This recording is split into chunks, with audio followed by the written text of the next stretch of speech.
3373 BC, 5:22 AM. This is the start date of the ancient American Olmec calendar, as discovered by Dr. H. J. Spinden of Harvard in several architectural measurements of ruins in Central America, belonging to the Maya and earlier Olmeca. 3373 BC marks the beginning of their reckoning of time. This date is astronomically aligned with two prior significant events. The Olmecs and Maya both reckoned their calendars in multiples of cycles involving 52-year periods. This date is 936 years after the world was destroyed and frozen solid in 4309 BC, or 52 times 18 years, which began the Phoenix chronology. After Earth drifted for 270 years through space, it began to orbit the present Sun in 4039 BC, or 666 years earlier. A third astronomical link is found in that this Olmec start date was 66 years after Nibiru passed and the Watchers descended to Earth. Nibiru's orbit being 792 years and 66 years is 792 months. 1. Sargon the Magnificent, Flying Serpents and Dragons. 3361 BC, 5:34 AM. A strewn field of rock and ice fragments, with a dust cloud having broke free of Nibiru, now enter the inner solar system as the ancient Earth-killer comet group. This massive debris will assume a solar orbit exactly half of Nibiru's 792 years, orbiting the Sun every 396 years. This year, 3361 BC, parallels the entire 3361 pyramid-inch length of the Great Pyramid's ascended passage, and the 534 Annus Mundi year here parallels the 534-inch length of the King's Chamber floor at the Great Step at the top of the ascended passage.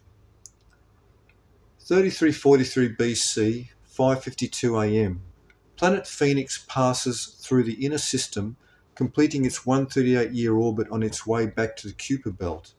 As this is 552 Annus Mundi, this completes the first Phoenix cycle since mankind was banished in 3895 BC. Further, many connections between the planet Phoenix and the geometry of the Great Pyramid are seen throughout this research. In this year, which is 5448 years before Armageddon, Phoenix was probably very clearly visible, as this sum, 5448, is the precise pyramid-inch height of the Great Pyramid without its capstone, a piece of architecture that fits atop the monument and is symbolic of the return of the chief cornerstone the builders Anunnaki rejected at Armageddon in 2106 AD. 3273 BC, 6:22 AM. Jared fathers Enoch, the seventh descendant from Adam in the Sethite line. Enoch will emerge to be the most famous of all antediluvian personages, remembered by ancient cultures around the world. At this time, the Anunnaki are raising many sons, the Nephilim, as the Cainites continue to trade their daughters for Anunnaki knowledges and technology. These unions produced a race of giants, and already, 166 years after the descent of the Watchers, the Nephilim are becoming populous. 1 Genesis 5:18. 3233 BC, 6:62 AM. At age 40, Enoch begins his ministry and prophesies against the Nephilim and their Anunnaki fathers. He condemns the Cainites, who now live in total vice, practicing exogamy with the Nephilim families and sharing their culture corrupted by intoxicants and hedonism. Enoch is shown the tables of heaven, called tablets of destinies by the Sumerians, divine inscriptions of the past, present and future histories of the earth and the heavens. He prophesied that the offspring of the angels, the giants, would perish off the face of the earth, and that only a handful of men would survive a terrible flood. He foretold that even after this disaster the giants would reappear. Enoch is made to comprehend the motion of the celestial bodies, the patterns of the stars and the constellations that are a luminous prophetic code interpreted and understood by the angels.